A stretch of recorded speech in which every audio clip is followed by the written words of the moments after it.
Dear friends, I am Professor S. Ramamurthy. I am here to give a series of lectures on the mathematics part of the GATE examination. All of us know that mathematics is the backbone of engineering, and all of us have studied mathematics at several levels in the BTech program, but very likely many of us must have forgotten many of the principles. So this course should help you to recoup all that you have lost, and I am sure that these lectures will be definitely beneficial for all of you to get back all the basics. Dear friends, it is very heartening to know that the GATE authorities have decided to give mathematics its due recognition, and that is why 15 marks are allocated for the GATE for mathematics in the GATE exam. I am sure that all of you will benefit from this particular lecture series. My first topic today is going to be on improper integrals, which is much beyond what we have learned in the 12th class of integration, and definitely we will be trying to look at better techniques to solve improper integrals. An improper integral basically appears like this.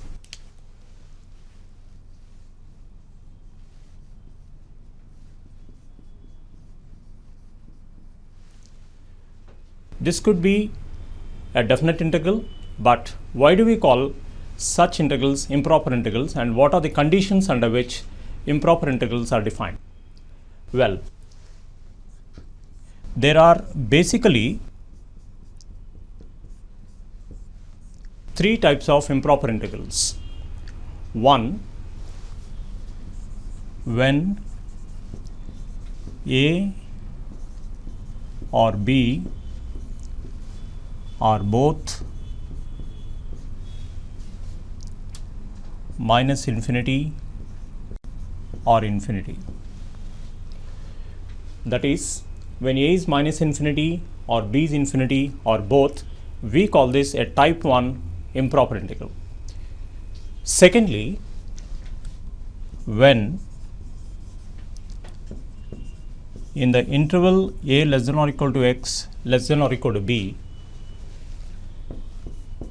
f of x is undefined,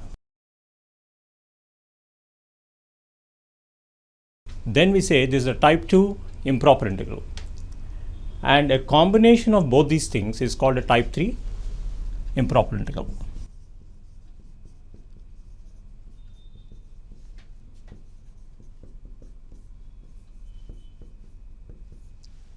Therefore, what we can say is that any integral of the type integral a to b f of x dx is called improper when a is minus infinity or b is infinity or both, when f of x becomes undefined anywhere in the interval a to b, and a combination of both these things can become what is called a type 3 improper integral. Dear friends, I will just introduce a few examples to explain what is a type 1, what is a type 2, what is a type 3 improper integral. Of course, we must not forget the proper integral in this process.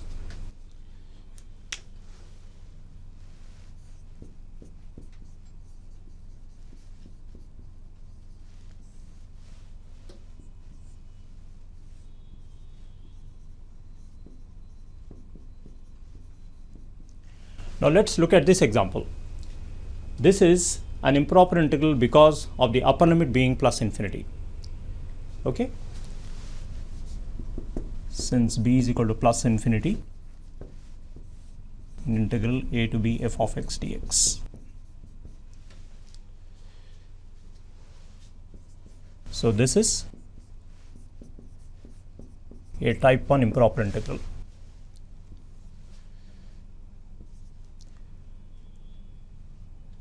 Then we have minus infinity to infinity dx by x power 6 plus 1. Here a is minus infinity, b is plus infinity in integral a to b f of x dx.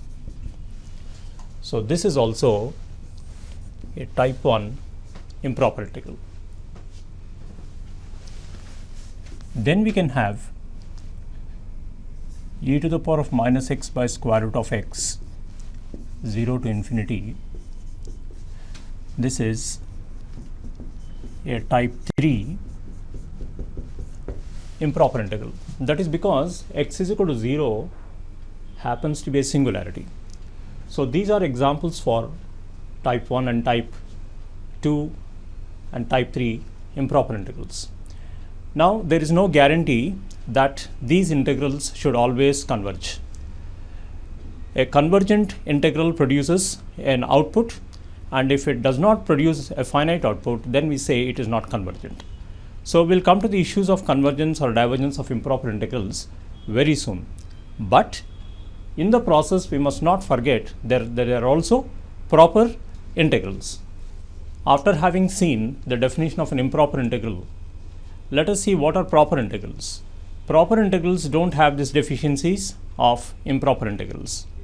That is, when none of the limits are infinity or when there are no singularities in the function. Let us look at some examples.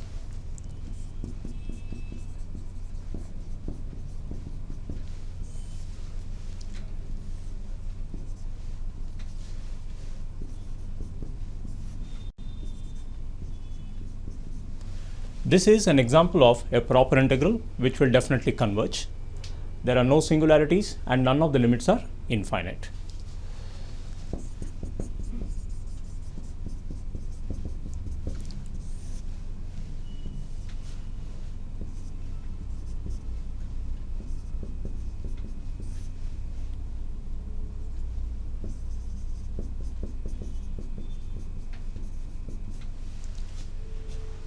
Even this integral that we see has no conditions that make it improper.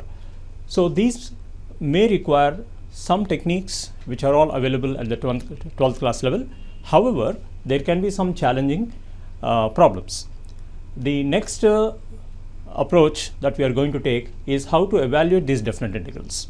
So the first thing that all of us must remember is first identify whether the given integral is proper or an improper integral. If it's a proper integral, there are enough number of techniques in the lower classes and we don't have to revisit all of them. However, when we are facing an improper integral, we must look for techniques. I'm now going to show you what are all the techniques which are available to evaluate definite integrals. I will first take you on a small tour of how definite integrals which have been learned at the 12th class level can be managed. These things are well known, however, a very quick review may be necessary. After that, I am going to tell you what are the techniques which are available to evaluate improper integrals. I am now going to take you on a quick tour of how we have done integrations, definite integral evaluations in the lower classes.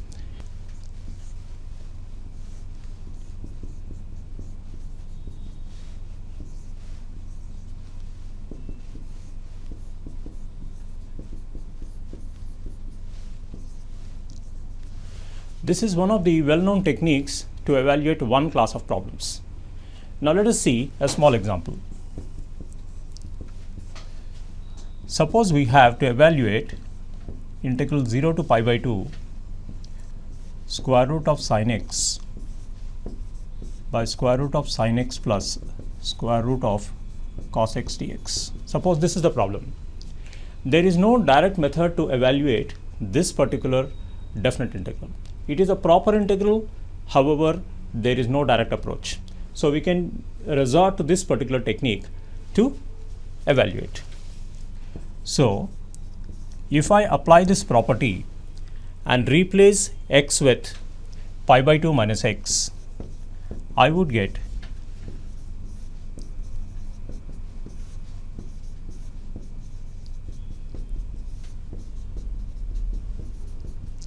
so you can clearly see how the sin x function gets converted to cos x function using the a minus x property. A is pi by 2 here, so pi by 2 minus x is sin of pi by 2 minus x becomes cos x and cos of pi by 2 minus x becomes sin x. That is how the given integral get transformed into a new integral. Now, if you add these two, then you would get 2i is equal to integral 1 dx from 0 to pi by 2. So this is equal to pi by 2. So the value of integral is pi by 4. So this is one of the simple elementary techniques that we have learned in the 12th class using this property. However, there are many other situations where this can be used. Dear friends, after having seen the first property, there is a slightly generalized version of the first one. This is integral a to b f of x dx is equal to integral a to b f of a plus b minus x dx. Well, I can just give an example, but anybody can solve this problem.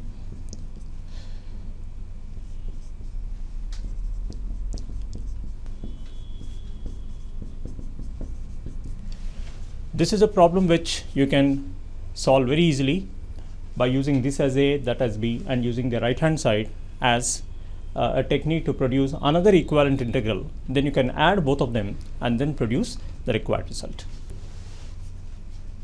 The third technique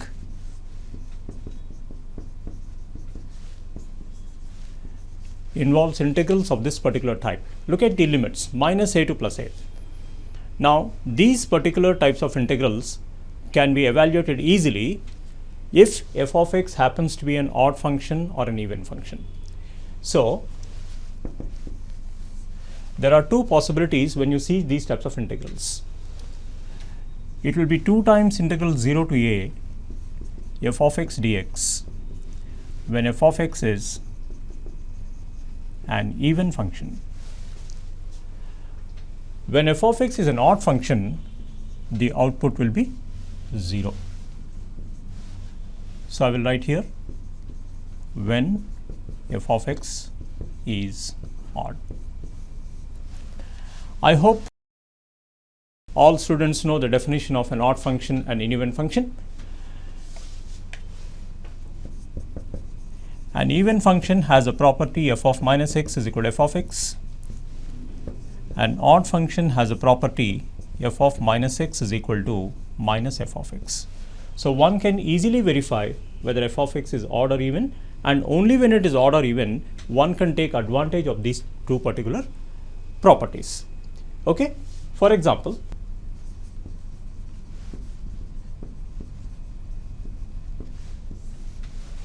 an even function is a function which has got a very beautiful geometric property. It is a graph, it has a graph which is symmetric about the y-axis. Similarly, an odd function has a nice geometrical property which has got symmetry in opposite quadrants about the origin. These two graphs must help you to understand what an odd function and what an even function is.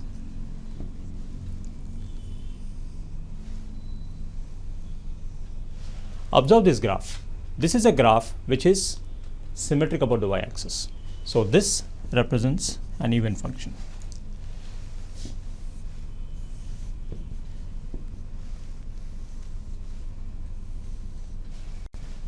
That is a function which has got a graph which is symmetric about the origin in opposite quadrants.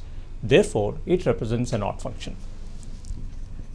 So the property that we just now discussed deals with how you must manage to integrate even functions and odd functions. Suppose we are integrating from minus a to plus a. So this area is exactly equal to this area. Therefore, when you are integrating over minus a to plus a, it will be sufficient to integrate for the 0 to a interval and then just double it so that it also covers the left branch. Whereas here you can see that this area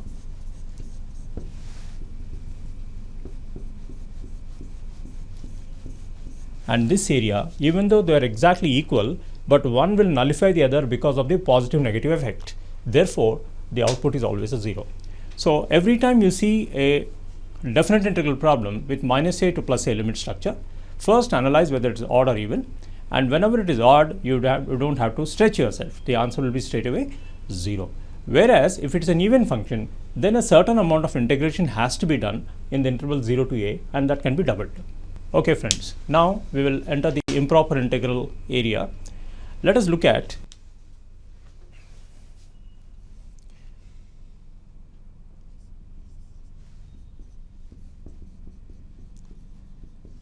a type 1 improper integral. A type 1 improper integral, as all of us know, must have a minus infinity as a lower limit or a plus infinity as the upper limit. Strictly speaking, this cannot or should not be directly evaluated. So one has to basically redefine this. So you write limit a to b f of x dx, and the limit is on a as a tends to minus infinity. So this will be exactly equal to this one. Now once you have limits a to b, then you are under no constraints to integrate. You integrate and then apply a is equal to minus infinity.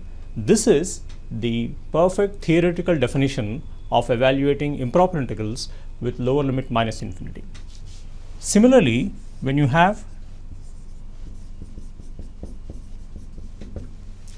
integral f of x dx from a to infinity, you can define this as limit a to b f of x dx, b tending to infinity.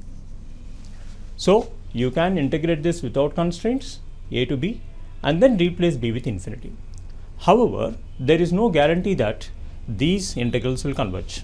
So we must define the convergence or divergence of improper integrals.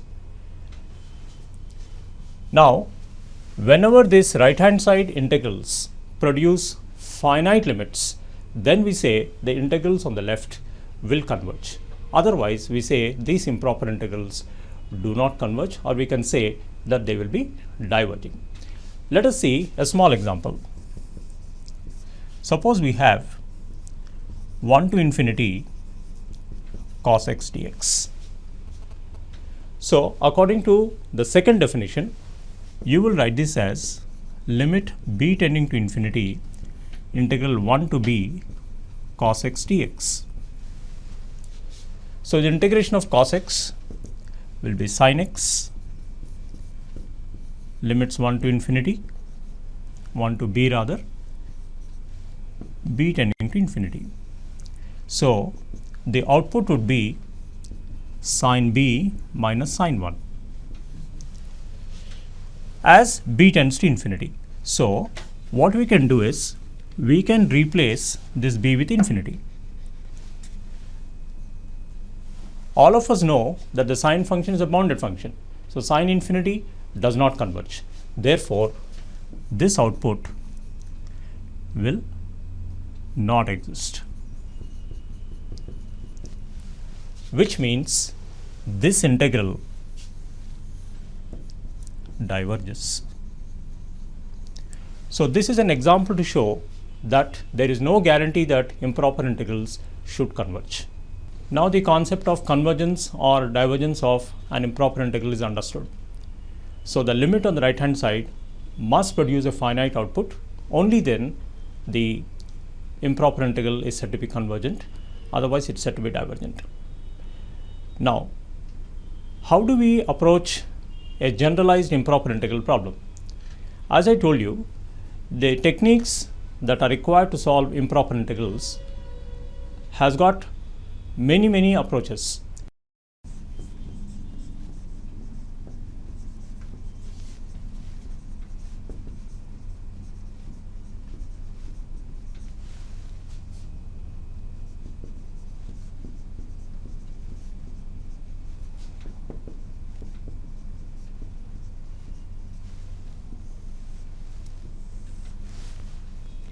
Well, we basically have what are known as classical techniques. Classical techniques involve some properties which are very easy to handle. But on the other hand, we have got advanced techniques which may involve special functions or which may involve some transforms also. So let us put it this way.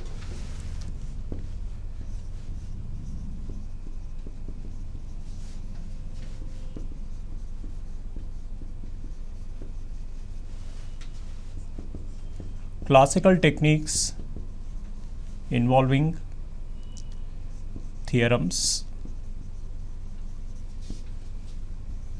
on integral calculus. Some of these properties have already been mentioned in the previous few minutes, but we will be mostly relying upon advanced techniques to solve or evaluate proper definite integrals. What are these advanced techniques?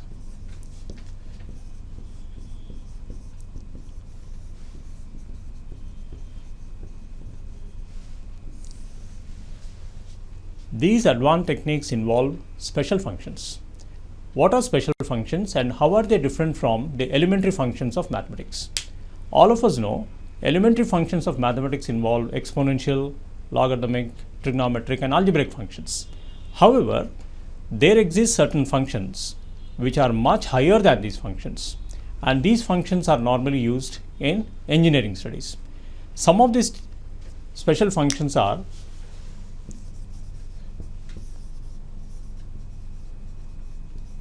the gamma function, the beta function, and so on. Apart from this, we can use the Laplace transform also to evaluate some of the definite integrals. More advanced techniques involve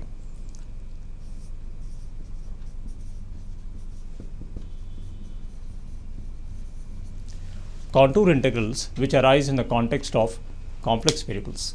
So we are going to see these techniques one by one, not in much detail today, but when we go for the next lecture, we'll focus on each particular type and then see how we can manage to explain different improper integrals using these techniques.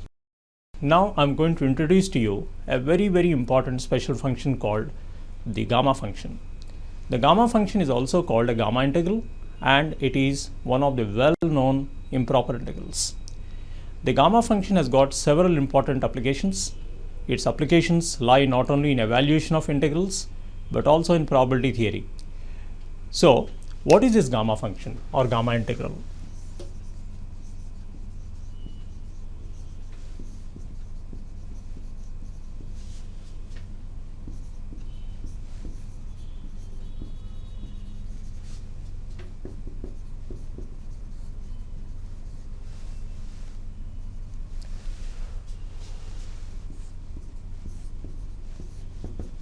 Gamma n is equal to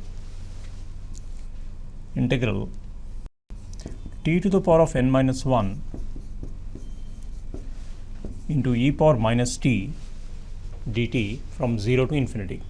Because of this upper limit infinity, it's an improper integral, and there are limitations of the gamma function. It cannot always be defined. So it is defined only when n is not equal to 0 or minus 1 or minus 2, minus 3 and so on. That means the gamma integral is defined for only positive integers, positive fractions and negative fractions. It is not defined for negative integers and 0. For example, gamma minus 2 is undefined. Now, we must know certain properties of the gamma integral before we can use it to evaluate some improper integrals. Gamma of n is n minus 1 factorial if n is a positive integer. That means gamma 5 will become 4 factorial, gamma 100 becomes 99 factorial. Gamma n plus 1 is equal to n into gamma n. This is a recurrence relation for the gamma functions. That means higher gamma functions can be reduced to lower gamma functions. This is particularly useful whenever we are working with fractional values of n. Then we have gamma half is equal to root pi. This is a very, very important numerical value of the gamma n function. And finally, we have gamma k into gamma 1 minus k is equal to pi by sine k pi whenever k lies between 0 to 1. So these are extremely useful properties of the gamma function.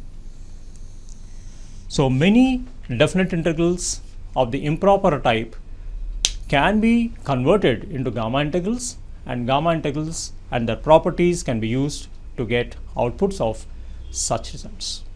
Dear friends, after having seen the gamma integral or the gamma function, let us now look into the next special function called the beta function.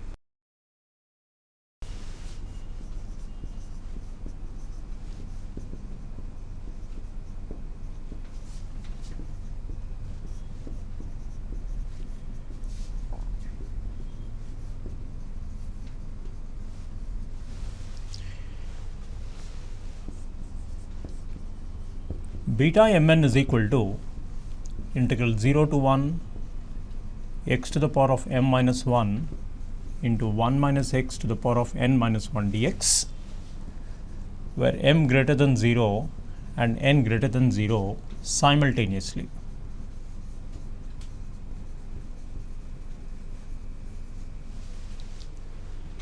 As we have already discussed, many of the improper integrals are slightly difficult to solve using the classical methods. So one has to depend on special functions or the residue of calculus in complex variables or the Laplace transforms in order to evaluate. This can be very useful for many problems. One of the interesting properties is the link between beta and gamma function. The link between beta and gamma functions is beta mn is equal to gamma m into gamma n by gamma m plus n. What we mean by this is, many improper integrals which can get converted into beta will have to be converted into the gamma integral, which has got several properties from which we can determine the output. So therefore, the route will be from the integral do a transformation which will convert it into a beta function, and from the beta function we can convert it into gamma functions. Gamma functions are easier to evaluate compared to the beta function. Whenever we solve advanced problems in improper integrals using gamma and beta functions, we may not always be lucky enough to express the given integral directly in terms of a gamma function in the well-known form. Gamma and beta functions have got alternate forms which will have to be recognized in a problem situation. For example, gamma n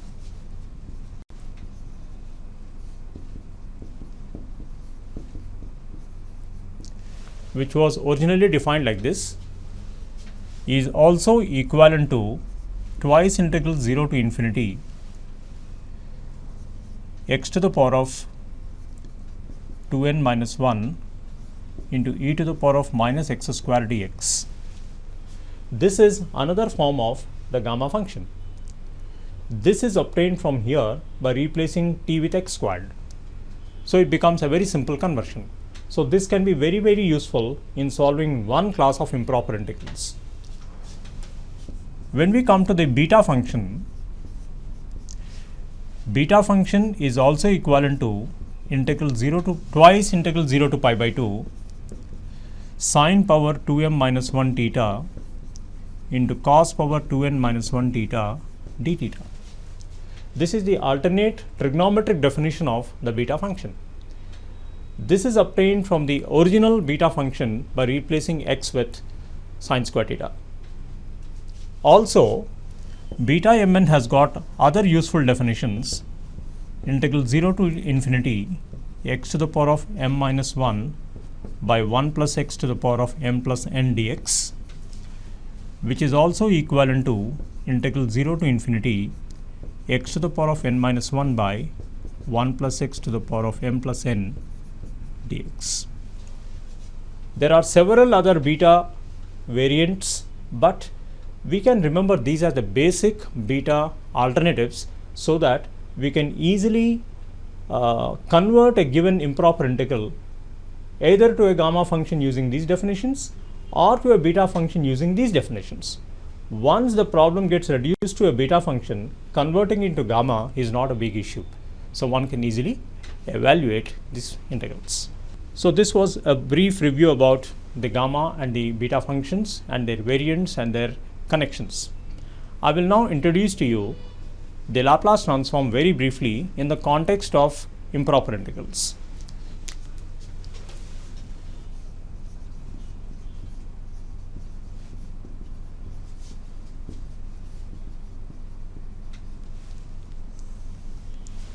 Well, the Laplace transform, as all of us know, is one of the greatest inventions in mathematics, and this has revolutionized the way we approach mathematical problems, particularly while solving differential equations. However, today's context is how the Laplace transform can be used to evaluate definite integrals, particularly improper integrals.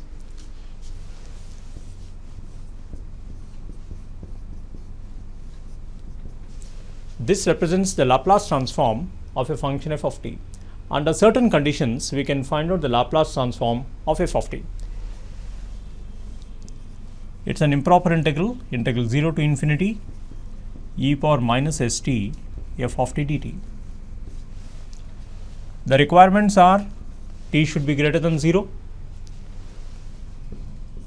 S is a complex variable.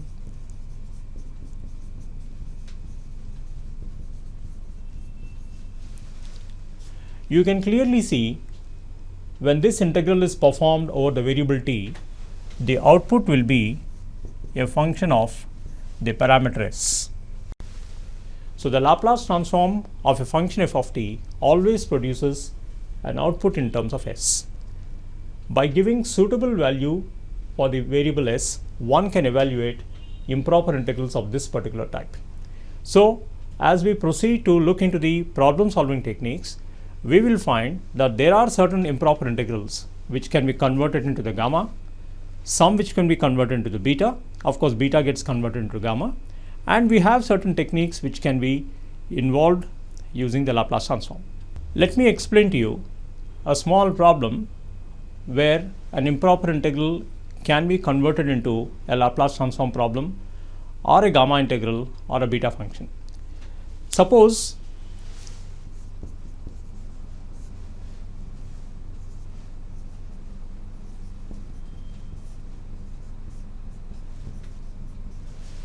the problem is to evaluate this improper integral. This is a type 1 improper integral because of the upper limit being infinity. Now, one approach is to write this as integral 0 to infinity x to the power of minus half e power minus x dx. Now, how do we see that particular integral?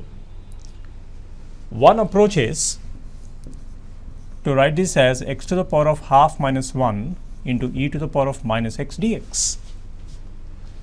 Now, one can easily recognize this is now a gamma integral.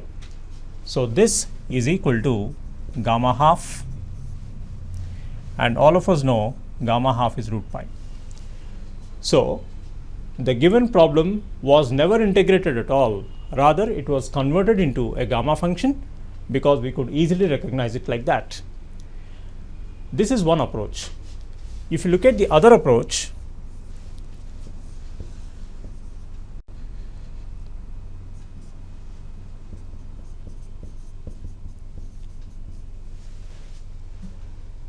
you can see this can also be seen as a Laplace transform problem. This can also be seen as a Laplace transform problem. Recall the definition of a Laplace transform.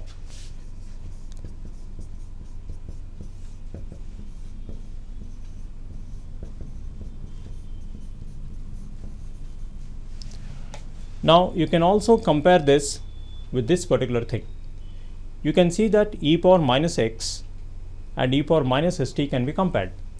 So if you can put s is equal to 1, then that matches with e power minus x. F of t happens to be x to the power of minus half. So you find out the Laplace transform of x to the power of minus half and put s is equal to half, s is equal to 1 in that particular place. So evaluate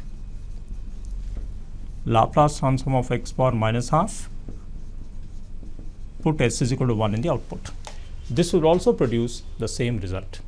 Therefore, we can see that approach 1 is through gamma functions and approach 2 is through Laplace transforms. Both of them produce the same results. In fact, all of us know that the gamma integral and the Laplace transform are intimately connected.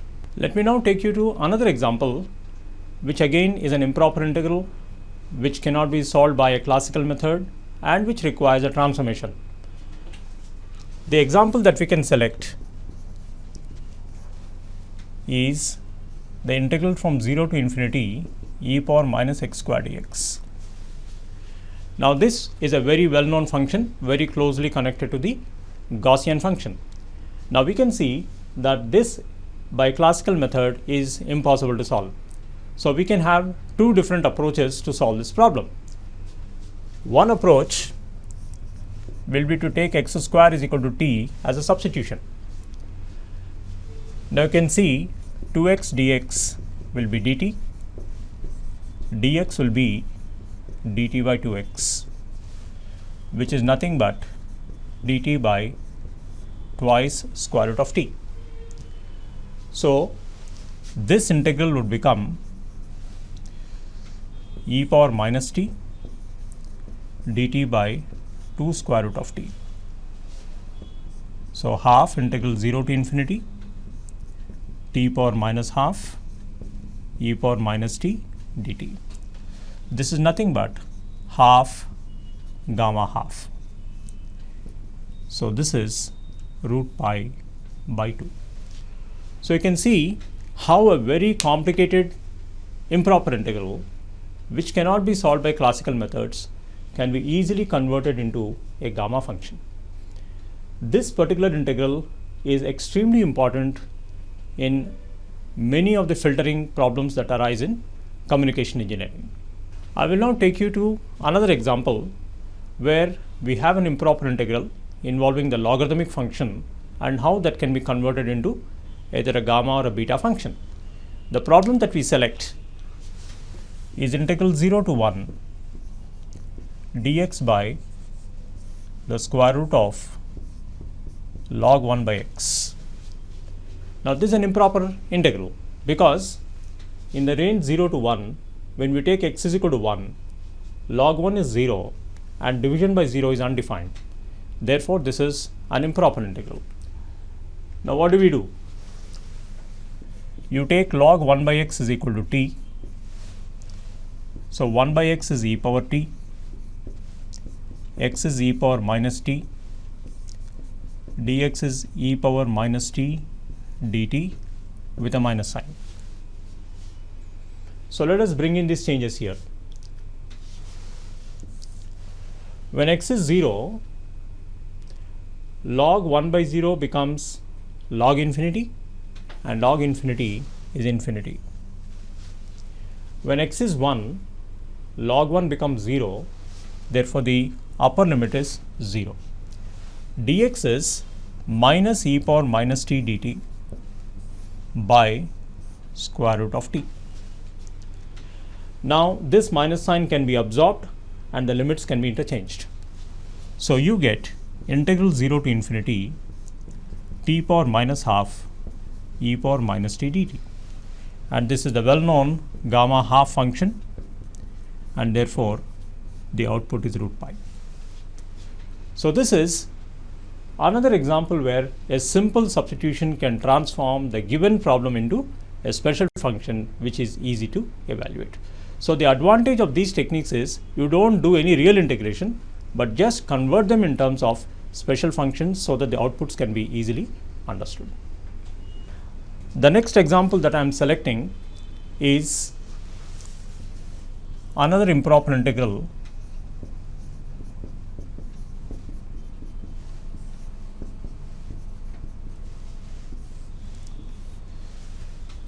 This is solvable by couple of methods, but I'm going to teach you the Laplace transform approach of solving this. Well, in order to do this problem, one must be well versed with the properties of Laplace transforms. However, assuming today that you have got the background, let me directly take you to the approach.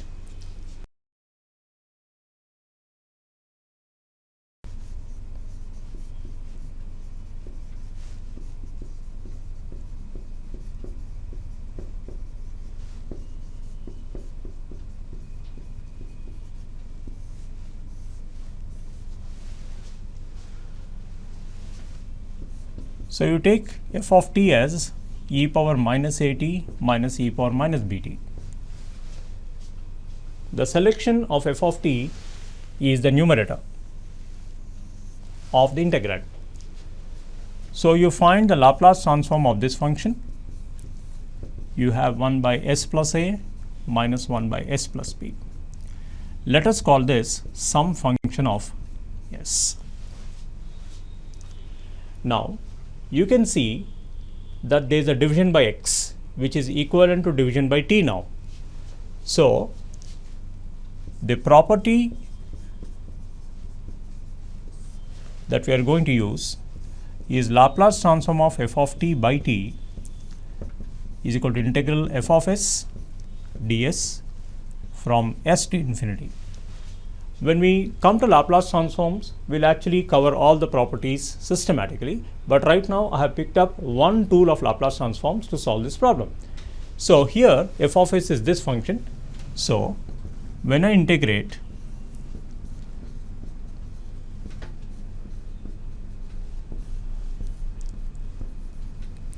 I get this. Once we get this, the integration is very simple. The integration of 1 by s plus a is log of s plus a, and this is log of s plus b.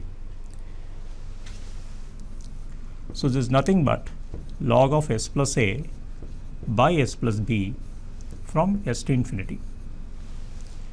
And it will not be very difficult to know that this will get converted into log of s plus b by s plus a.